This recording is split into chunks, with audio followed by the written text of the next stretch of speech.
दोस्तों, जब अयोध्या राम मंदिर यात्रा के दौरान एक साधु को बस से नीचे उतार दिया गया, फिर जो वहां घटना घटित हुई उसे देखकर आपका दिल दहल जाएगा। अयोध्या राम मंदिर की प्राण प्रतिष्ठा 22 जनवरी 2024 के दिन संपन्न हुआ और अगले ही दिन 23 जनवरी को पूरे भारत देश में अयोध्या राम मंदिर जाने की यात्रा शुरू हो गई थी। पूरे भारत में 22 जनवरी को दिवाली के रूप में मनाया गया।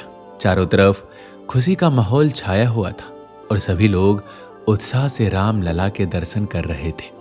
दोस्तों, आपको आज की जो घटना हम आपको बताएंगे उसे सुनकर आपके रोंगटे खड़े हो जाएंगे और भगवान श्री राम के आप परम भक्त बन जाएंगे। इस चमत्कारी घटना की शुरुआत होती है वाराणसी शहर से।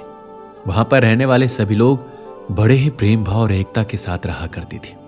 एक बार की बात है, सारनाथ कॉलोनी में रहने वाले सभी बड़े लोगों ने बस द्वारा अयोध्या राम मंदिर जाने की योजना बनाई, जिसके बाद उस कॉलोनी के 10 बड़े बुजुर्ग अपने घर वालों की अनुमति लेकर और बस बुक करवा के अयोध्या जाने वाले थे और अगले ही दिन बस के माध्यम से अयोध्या राम लला के दर्शन के लिए रवाना हो गए।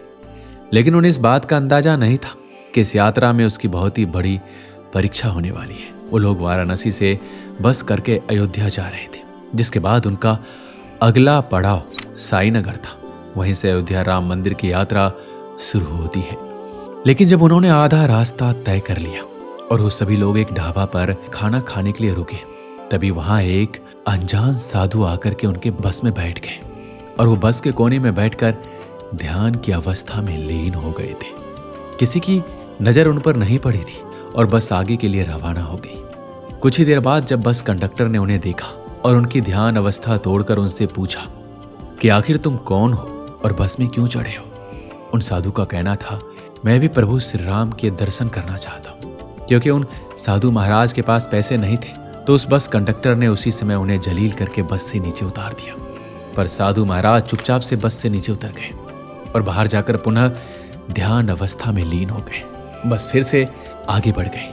लेकिन सभी यात्रियों को यह अंदाजा नहीं था कि उन साधु महाराज का जलील करना उन्हें बहुत ही भारी पड़ने वाला था। जब बस करीबन 5 किलोमीटर का रास्ता तय किया तो अचानक से बस का टायर पंक्चर हो गया और वो जंगली इलाका भी था और बहुत ही मुश्किल से बस का पंक्चर बनाया गया और पुनः आगे की ओर रवाना हुई। लेकिन ठीक 5 किलोमीटर बाद पुनः उस बस का टायर पंक्चर हो गया, जिसके बाद फिर से पंक्चर बनाया गया। लेकिन ये सिलसिला रुकने का नाम ही नहीं ले रहा था। पंक्चर बनाया जाता और बार बार बस थोड़ी देर चलने के बाद पुनः पंक्चर हो जाती। देखते ही देखते पूरी रात निकल गई, लेकिन अभी तक अयोध्या का आधा रास्ता ही पार हुआ था। सभी के मन में चिंता सताने लग गई थी कि ये हमारे साथ क्यों हो रहा है। अगर ऐसा ही चलता रहा तो हम अयोध्या कब पहुंचेंगे। सभी लोग जय श्री राम का ही जाप कर रहे थे और भगवान श्री राम से प्रार्थना कर रहे थे कि प्रभु हमारी मदद करो। तभी उस बस कंडक्टर को अपनी गलती का एहसास हुआ। उसे समझ आया कि ऐसा क्यों हो रहा है। यह उन साधु महाराज के अपमान का ही नतीजा है। जिसके बाद उस बस को वहीं छोड़कर वह बस कंडक्टर टैक्सी करके उस स्थान पर पहुंचा जहां उसने उन साधु महाराज को जलील किया था। मगर आश्चर्य की बात यह थी कि उसी स्थान पर वो साधु महाराज अभी भी ध्यान अवस्था में मौजूद थे और वो बस कंडक्टर साधु महाराज के पैरों में गिरकर क्षमा याचना की और उनके साथ जो भी घटना घटित हुई थी उन्हें बताया और उनसे विनम्र निवेदन की कि आप कृपा करके हमारे साथ अयोध्या राम मंदिर यात्रा पर चलिए। दोस्तों, मैं आपको बता दूं कि सच्चा साधु जो होता है उसे ना अपमान का भय होता है, ना ही सम्मान का होता है। वो सिर्फ अपनी साधना में लीन होते हैं और ना ही उसे दुनिया से कोई मोह माया होता है। तो साधु ने उस बस कंडक्टर को माफ कर दिया और उनके साथ बस वाले स्थान पर पहुंचे और पुनः बस का पंक्चर बनाया गया और साधु महाराज को सम्मान के साथ बस के अंदर बिठाया गया। और चमत्कार कुछ ऐसा हुआ कि जब बस रवाना हुई तो वो सीधा अयोध्या राम मंदिर ही जाकर रुकी। आश्चर्य की बात तो तब हुई जब सभी लोग बस से नीचे उतरे और वो साधु बस से नीचे ही नहीं उतरे। सभी लोग बस के अंदर जाकर देखा तो वहां पर कोई भी साधु महाराज नहीं थे। ये चमत्कार देखकर सभी लोग आश्चर्य में पड़ गए। ये चमत्कार साक्षात भगवान श्री राम का ही था जो उसे दर्शन देने आए थे। जिसके बाद उस बस में बैठे सभी 10 लोग भगवान राम यानी राम लला की अच्छी तरह से दर्शन किए और जयकारा लगाते हुए राम मंदिर से बाहर आ गए।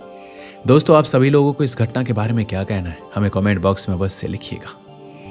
दोस्तों, ये सच्ची घटना हमें भेजी थी वाराणसी में रहने वाले राजेंद्र सिंह ने।